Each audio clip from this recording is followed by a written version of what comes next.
Hello everyone. आज आप लोगों के साथ एक टॉपिक के ऊपर हम डिस्कस करने वाले हैं और इस डिस्कशन में जो मेन टॉपिक है दैट इज़, जैसे आप देख ही रहे हैं, वक्फ़। क्योंकि ये बहुत ज़्यादा न्यूज़ में भी है और हम इसको इसके जो डिफरेंट पहलू हैं हमने उनको समझना भी है। आखिरकार इस शब्द का मतलब क्या है और साथ ही साथ जो रिसेंटली बिल लेकर आया गया था और उस बिल में कौन कौन से चेंजेस किए गए हैं, उन इंट्रोड्यूस किए गए चेंजेस को भी आप पहले जानें और साथ ही साथ यहाँ पर उन पहलुओं पर भी ध्यान देना ज़रूरी है जो कि कॉन्स्टिट्यूशनली इम्पॉर्टेंट है। तो हम सबसे पहले स्टार्ट करते हैं यहाँ पर कि आखिरकार जो वक्फ़ है उसका मतलब क्या है। वक्फ़ एक अरेबिक वर्ड है, अरबी भाषा का ये शब्द जो है वक्फ़, उसका जो मतलब है दैट इज़ रोक देना, यानी कि किसी को ठहरने के लिए बोलना। अगर हम इसको टेक्निकली जानें कि वक्फ़ एक्ट के अंदर वक्फ़ का मतलब क्या कहा गया था, तो वक्फ़ का मतलब है कि अगर कोई भी व्यक्ति कि अपनी जो संपत्ति है, चाहे वो उसके पास कोई प्लॉट है या उसके पास कोई वो पैसे या किसी तरह की और कोई बहुमूल्य जो रत्न है, कोई सोना चांदी वगैरह कुछ भी, वो अगर किसी रिलीजियस पर्पस के लिए देना चाहे यानी कि दान करना चाहे, तो वो वक्फ की प्रॉपर्टी बन जाती है, यानी कि उसे हम बोलते हैं वक्फ का नाम दिया जाता है। इसका दूसरा मतलब क्या है यहाँ पर कि अगर कोई व्यक्ति जो दान देना चाहता है और उस दान दी गई चीज़ का जो पर्पस है, यानी कि अगर आपने लेट से कोई प्लॉट दिया, अगर उस प्लॉट का यूज़ एक रिलीजियस पर्पस के लिए हो रहा है तो उसे हम बोल देंगे कि ये वक्फ कर दी गई है, यानी कि उसको दान कर दिया गया है। तो यहाँ ये हालांकि बहुत पुरानी, अगर हम दिल्ली सल्तनत काल की बात भी करते हैं तो उस टाइम से भी जो वक्फ के रिलेटेड जो है बातें कही गई हैं। तो हमें यहाँ पर जो रीसेंट डेवलपमेंट है उसके बारे में यहाँ पर डिस्कस करना है। तो सबसे पहले हम यहाँ बात करेंगे कि आखिरकार जो एक न्यूज़ के अंदर ये आखिरकार टॉपिक क्यों रहा था, उसको हमने जानना है। तो सबसे पहले आपको इसके बेसिक्स जानने होंगे। हालांकि वक्फ एक्ट जो है वो ब्रिटिशर्स के टाइम में भी था, उस टाइम पर भी इससे संबंधित कानून थे, लेकिन जब हमने यहाँ पर आज़ादी के बाद 1954 में पहली बार जो है इसका एक एक्ट इंट्रोड्यूस किया गया था, यानी कि कानून एक जैसे कानूनन दर्जा दे दिया जाता है किसी चीज़ को, तो हमने यहाँ से इसकी स्टार्टिंग ली थी। और 1995 में जो इसके अंदर अमेंडमेंट की गई थी, यानी कि जो पहला संशोधन किया गया था वो 1995 के अंदर किया गया था। ये एक आपको फैक्टफुली जो है बात आपको पता होनी ज़रूरी है। उसके बाद हम यहाँ पे देख रहे हैं कि जो रीसेंट बिल इंट्रोड्यूस किया गया था लोकसभा के अंदर, उस बिल ने यहाँ पर इस एक्ट का नाम ही चेंज कर दिया, तो अब इसे हम बोलते हैं उम्मीद। तो आपको ये चीज़ें पूछी जा सकती हैं कि आखिरकार उम्मीद क्या है। तो उम्मीद उसी एक्ट का नाम है, यानी कि जिसका एक्ट का पहले नाम वक्फ एक्ट था, अब उसका नाम यहाँ पर बदल दिया जाएगा और उसका नाम अब रहेगा that is United Waqf management empowerment efficiency and development act 1995। तो इसका मतलब क्या है कि 1995 का जो एक्ट है उसी को यानी कि अब बदल दिया गया है और अब उसका बदले हुए नाम को हम बोलते हैं उम्मीद। तो ये ना बहुत सारे लोगों को ये नहीं पता होता कि इस एक्ट का नया नाम क्या है, तो आपने ये याद रखना है। इसके साथ साथ अब हमें यहाँ पे कुछ पहलुओं के ऊपर बात करनी है, क्योंकि जो हम इंफॉर्मेशन को न्यूज़ मीडिया या you can say social media पे सुनते हैं, वो इंफॉर्मेशन जो है आधी अधूरी रहती है। तो हमें यहाँ पर अपने एक सीरियस कैंडिडेट के तौर पर हमें कौन कौन से पहलुओं पर ध्यान देना ज़रूरी है और कौन सी चीज़ें हमें पता होनी चाहिए, ताकि हम वहाँ पर उसका एक विश्लेषण कर सकें, उसको हम आलोचनात्मक तरीके से यानी कि क्रिटिसाइज उसको कर सकें। इसीलिए हमें पहले उसके कुछ यहाँ पर मेन पॉइंट्स के बारे में पता होना ज़रूरी है। तो यहाँ पर सबसे पहली बात यह है कि आखिरकार वक्फ को, जो मैंने आपको पहले सिखाया कि वक्फ क्या है, तो उसको अगेन, जब भी कोई व्यक्ति अपनी संपत्ति अपनी मर्जी से जब दान दे देता है तो उसे हम बोलते हैं कि ये उसने वक्फ को दान दे दी है और उसका एक धार्मिक कार्यों के लिए उस संपत्ति का प्रयोग किया जाएगा।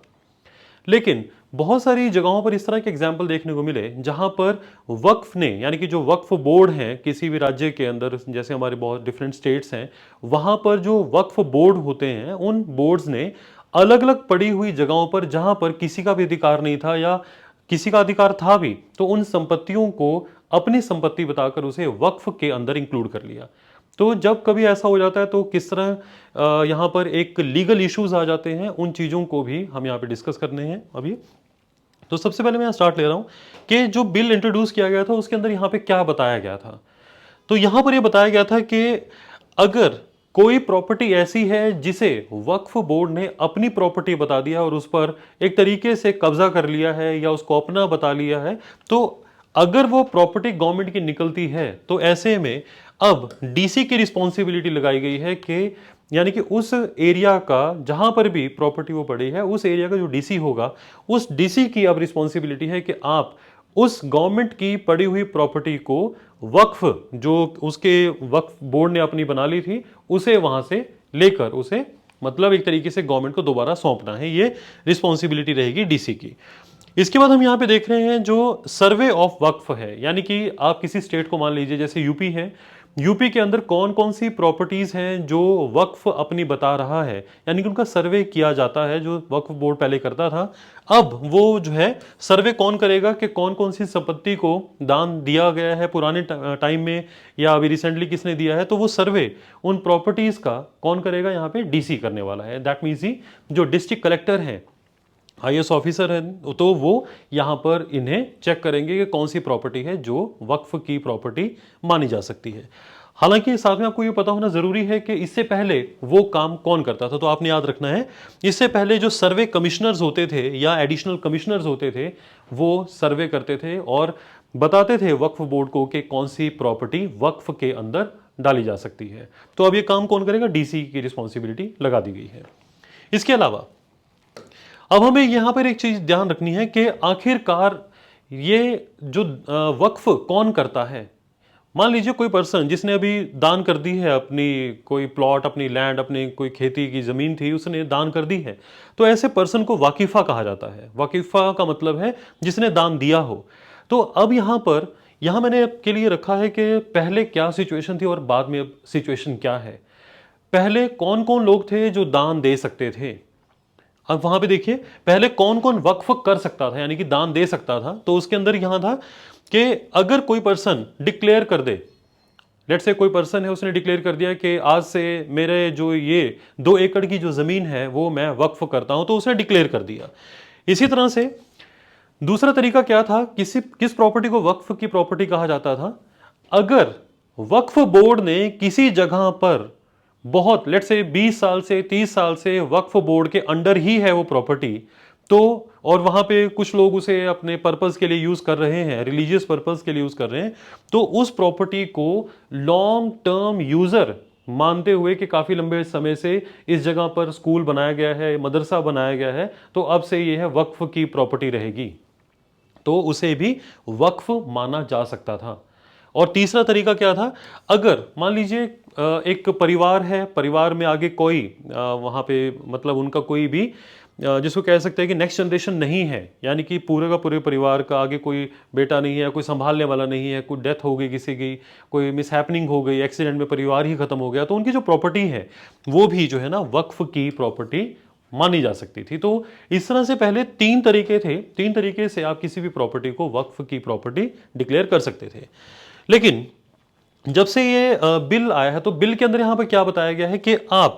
यहां पर जो यूजर है यानी कि जो जगह आप यूज कर रहे हो, अगर कोई आज बोलता है कि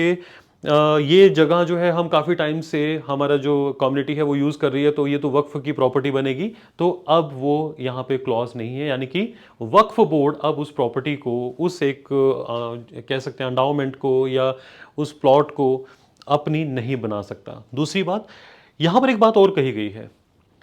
यहां पर कहा गया है कि वक्फ कौन कर सकता है, तो वक्फ वही व्यक्ति कर सकता है जो कि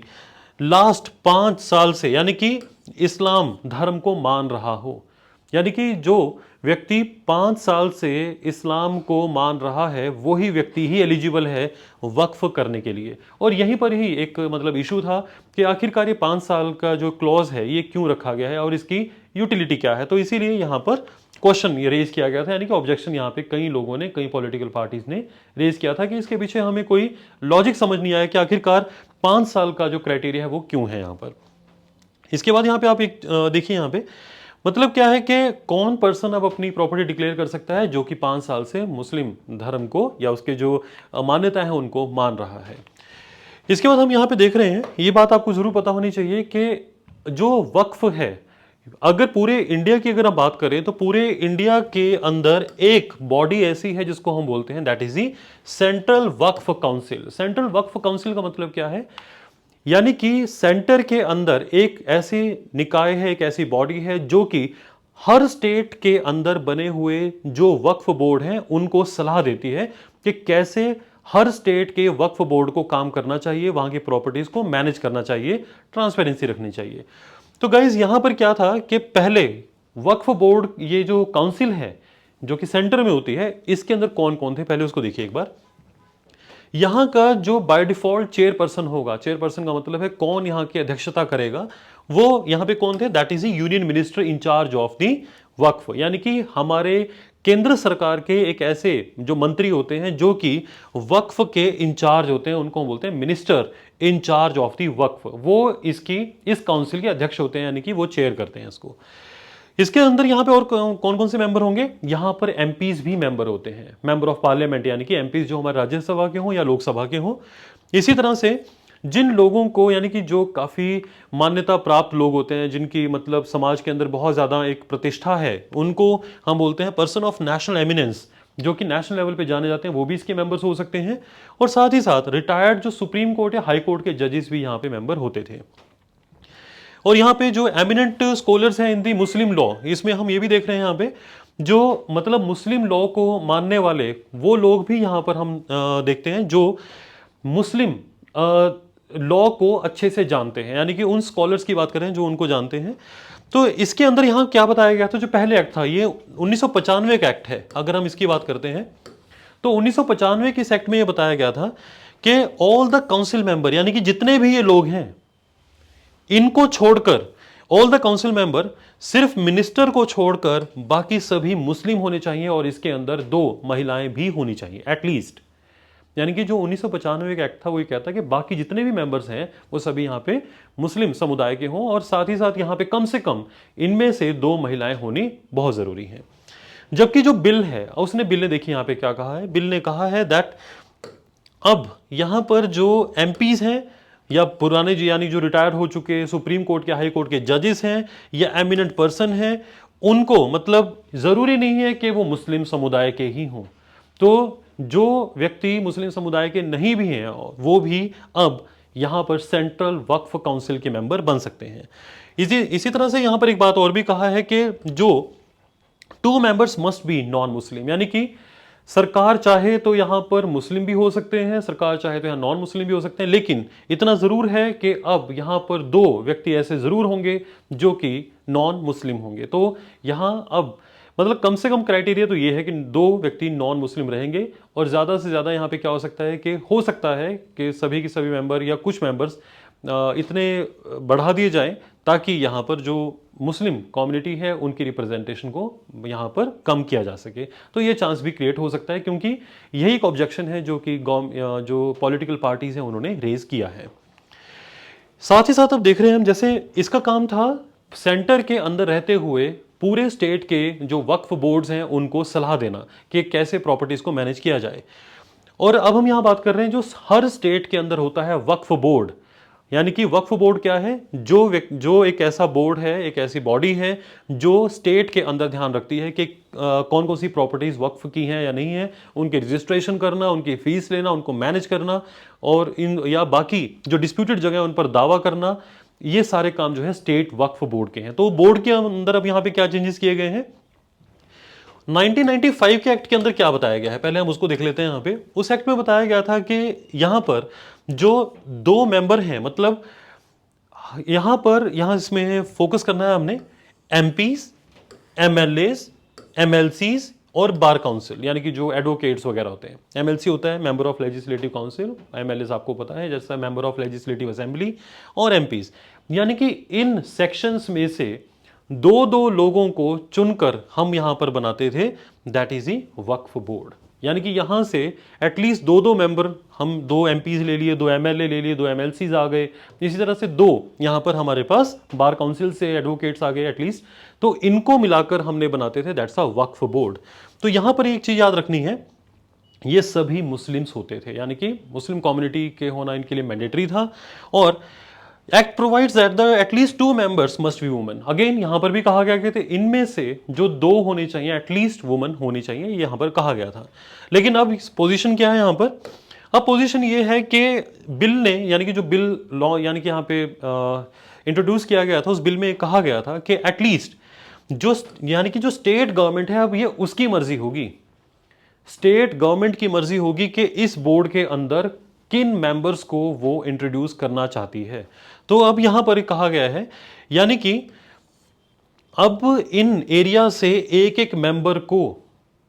जो हमारी स्टेट गवर्नमेंट है, राज्य स्तरीय जो सरकार है, वो अब यहां पे अपनी तरफ से नॉमिनेट करेगी, यानी कि उनका अब इलेक्शन नहीं होगा। यहां तो इलेक्शन होता था इनका आपस में ही, लेकिन अब यहां पर इलेक्शन नहीं होगा, सरकार नॉमिनेट करेगी, यानी कि सरकार अपने पसंदीदा जो लोग होंगे उनको चूज करके वक्फ बोर्ड के अंदर, स्टेट के अंदर वहां पर मतलब बैठा सकती है। एक और चीज यहां पे कही है that board must have 2 non Muslim members, यानी कि 2 यहां पर कौन होने चाहिए? अगेन नॉन मुस्लिम मेंबर्स होने चाहिए, और at least 1 member each from the Shia, Sunni and the backward classes of the Muslim. ये जरूर कहा गया है, यानी कि जो राज्य स्तरीय बोर्ड्स होंगे वहां पर एटलीस्ट एक नॉमिनेटेड जो पर्सन होगा यहां पर, उसको यहां पे मतलब रहना जरूरी है, वो शिया कम्युनिटी से होगा, इसी तरह से एक सुन्नी कम्युनिटी से होगा, और यहां पर जो बैकवर्ड मुस्लिम कास्ट हैं उनसे भी होगा। तो आपको ये चीज भी ध्यान रखनी है। और एक चीज यहां पे साथ में कहा गया वो सेम वैसे ही है कि एटलीस्ट 2 यहां पे मेंबर्स जो होंगी वो वुमन होंगी। तो वुमन एम्पावरमेंट को ध्यान में रखा गया है। एक चीज और भी है यहां पर, बहुत इंपॉर्टेंट चीज है। एक्चुअली क्या था, 1995 का जो एक्ट है उसमें एक सेक्शन 40 था। सेक्शन 40 क्या कहता है कि अगर किसी पर्सन ने, अगर मान लीजिए किसी स्टेट का वक्फ बोर्ड है, उस बोर्ड ने अगर किसी भी प्रॉपर्टी को, मान लीजिए किसी का घर है, कोई कॉलोनी है, किसी का कोई पर्सन लास्ट 50 साल से खेती भी कर रहा है, अगर वक्फ बोर्ड ने उस व्यक्ति की या किसी गांव पर ये कह दिया कि ये पूरा का पूरा गांव जो है वक्फ का है, तो वक्फ बोर्ड उस गांव के खिलाफ मतलब एक तरीके से कार्रवाई स्टार्ट कर देता है कि अब ये जमीन वक्फ बोर्ड की है। तो इस तरह के जो डिस्प्यूट हैं, यानी कि सेक्शन जो 40 था 1995 का एक्ट है, सेक्शन 40 उसमें यही कहता है कि वक्फ बोर्ड चाहे तो किसी भी जमीन को, किसी भी जमीन पर वो दावा कर सकता है। तो अब वो सेक्शन 40 का जो दावा करने की जो पावर थी वो हटा दी गई है, अब ऐसा नहीं होगा। इसमें यहां पे एक और चीज समझनी है हमने। मान लीजिए कि वक्फ बोर्ड ने किसी एक पर्सन को ये कह दिया कि आज से जमीन वक्फ बोर्ड की होगी, अब आप यहां पे खेती नहीं करेंगे, किसी पर्सन को जो वहां पे रह रहा था नॉर्मली। तो वो पर्सन जो है अब अपनी शिकायत लेकर कहां जा सकता था? वो शिकायत लेकर जाएगा ट्रिब्यूनल के पास। ट्रिब्यूनल क्या होता है? एक तरह की अदालत ही होती है जहां पे कार्रवाई को जल्दी यानी कि त्वरित तरीके से निपटा दिया जाता है। तो उन ट्रिब्यूनल्स में जो फैसला होता था, उस ट्रिब्यूनल के फैसले के अगेंस्ट आप कहीं पर अपील भी नहीं कर सकते थे। हाँ, हाई कोर्ट के अंदर आप अपील कर सकते थे, लेकिन कुछ ही मुद्दों को लेकर। और वैसे भी वक्फ बोर्ड इतना स्ट्रांग था कि उसके अगेंस्ट कोई भी व्यक्ति जब जाता था, यानी कि कानूनी लड़ाई लड़ने जाता था, तो वैसे ही उसका इतना खर्चा हो जाता था कि वो व्यक्ति अपनी बात नहीं रख पाता था। तो इसीलिए अब ट्रिब्यूनल्स के अंदर क्या चेंज किया है, यानी कि ट्रिब्यूनल्स क्या है? ट्रिब्यूनल्स एक प्रकार की अदालत ही है जो कि अगर कोई डिस्प्यूट हो जाता है, कोई आपसी मतभेद हो जाता है किसी जमीन को लेकर, तो ऐसे में क्या करना है क्या नहीं। तो इसीलिए पहले ट्रिब्यूनल के अंदर कौन यहां पे जजेस होते थे? ट्रिब्यूनल में यहां पे क्लास 1 डिस्ट्रिक्ट सेशन और सिविल जज होते थे, या स्टेट ऑफिसर्स होते थे जो कि जैसे एडीसीज यानी कि आईएएस ऑफिसर्स या राज्य स्तरीय जो सेवाओं में होते हैं जैसे एसडीएम वगैरह। तो एडीसीज या जो एडीएम है दैट्स एडिशनल डिस्ट्रिक्ट मजिस्ट्रेट, या कोई ऐसा एक पर्सन और भी होता था यहाँ पे जो कि एक्सपर्ट होता था मुस्लिम लॉ के अंदर, यानी कि जो शरीयत लॉ है 1937 का, उसके पूरा ज्ञान हो जिस व्यक्ति को, ऐसा व्यक्ति भी यहां पर इनके साथ बैठता था ताकि वो इनकी मदद कर सके। लेकिन बिल ने यहां पर अब चेंज कर दिया है। बिल ने ये कहा है कि अब किसी भी पर्सन को अगर वक्फ के अगेंस्ट कोई शिकायत है तो वो अपनी शिकायत लेकर ट्रिब्यूनल के अंदर जाएगा, और यहां पर एक्सपर्ट को हटा दिया गया है। अब यहां पर भी एक ऑब्जेक्शन रेज किया गया है, क्योंकि आखिरकार जो मुस्लिम कम्युनिटी में किस पर्सन यानी कि जो शरीयत लॉ है वो किन किन मुद्दों पर, किन किन बातों पर वो अपने पॉइंट्स या किसे वक्फ मानता है किस पे नहीं, ये एक मुस्लिम एक्सपर्ट ही बता सकता है। तो इसीलिए यहाँ कई पॉलिटिकल पार्टीज ने ऑब्जेक्शन रेज किया कि अब यहाँ इस एक्सपर्ट को हटाने की जरूरत नहीं थी। लेकिन बिल ने इंट्रोड्यूस किया है तो ये आपको पता होना चाहिए कि अब इसमें से यानी कि जो एक्सपर्ट है उसे हटा दिया गया है, और साथ ही साथ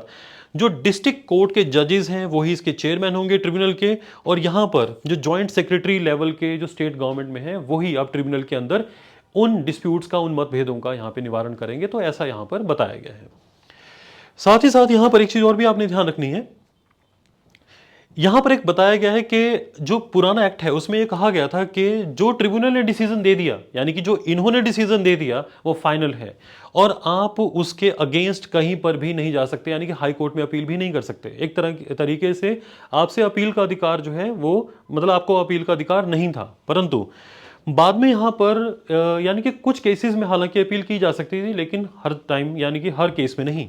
बट यहां पर क्या है, अब ट्रिब्यूनल के डिसीजन को फाइनल नहीं माना जाएगा, अब आप हाई कोर्ट के अंदर यानी कि यहां पर अपील कर सकते हो। हालांकि ये काफी एक प्रोग्रेसिव स्टेप है, क्योंकि अपील का जो अधिकार है वो एक प्रकार से न्याय संगत बनाता है, यानी कि जो जुडिशरी है उसको भी रिस्पॉन्सिबल बनाता है, और देश के अंदर जो रहने वाले जो लोग हैं उनके अंदर एक भावना भी आती है कि हम, यानी कि उनकी अपील अभी भी वो एक हायर अथॉरिटी को कर सकते हैं। अगर उन्हें कोई ऐसा लगता है कि उनके साथ अभी न्याय नहीं हुआ है, then they can appeal further. तो इस तरह से मतलब यहां पर अब हाई कोर्ट के अंदर अब अपील की जा सकती है।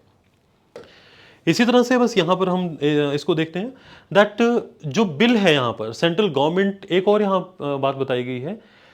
पहले वक्फ बोर्ड ही बताता था कि किस तरह से रजिस्ट्रेशन होगी, कौन सी प्रॉपर्टी को पे दावा किया जाएगा, रजिस्ट्रेशन कैसे होगी, फीस क्या लेनी है, क्या पब्लिकेशंस होंगी, लेकिन अब यहां पर बताया गया रजिस्ट्रेशन या पब्लिकेशन ऑफ अकाउंट्स ऑफ वक्फ या जो उनकी प्रोसीडिंग्स हैं बोर्ड्स की, ये अब कौन बताएगा, ये यहां पर सेंट्रल गवर्नमेंट बताएगी।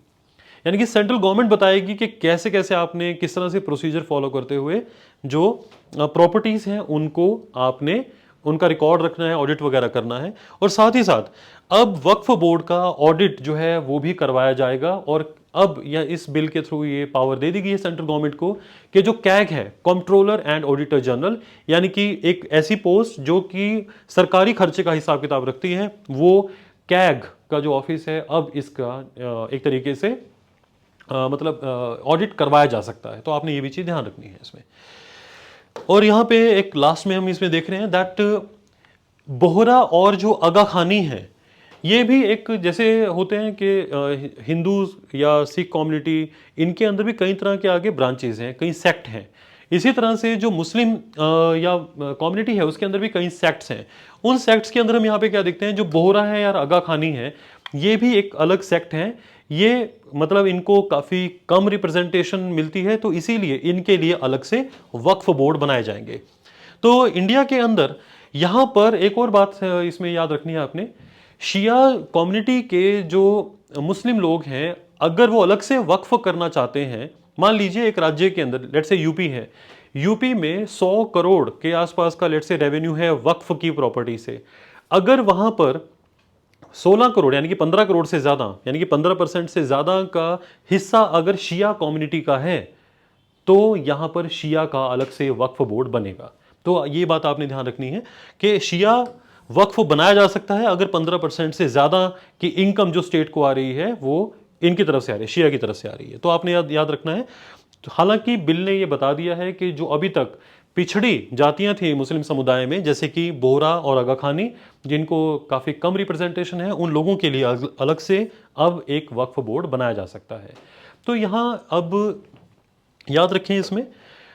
जो सर्वे किया गया था उस सर्वे में पाया गया कि यहां उत्तर प्रदेश के अंदर देखिए सबसे ज्यादा वक्फ की प्रॉपर्टीज हैं। अगर पूरे इंडिया के अंदर 100% प्रॉपर्टीज हैं, वक्फ की सबसे ज्यादा प्रॉपर्टीज 27% उत्तर प्रदेश में है। दूसरे नंबर पे वेस्ट बंगाल आता है, पंजाब में भी 9% है, तमिलनाडु में भी 8% के आसपास की प्रॉपर्टीज हैं। यानी कि सबसे ज्यादा जो वक्फ की संपत्तियां पड़ी हैं, लगभग मतलब 8.5 लाख करोड़ के 8.5 लाख जो एकड़ के आसपास की जो प्रॉपर्टी है यहां पर इनकी पड़ी है। तो आपने याद रखना है दैट जो हमारे पास ये स्टेट्स हैं इनमें बहुत ज्यादा प्रॉपर्टी डिस्ट्रीब्यूटेड है। एक चीज और इसमें याद रखनी है आपने, जो मैक्सिमम हमारे पास प्रॉपर्टीज हैं उनके अंदर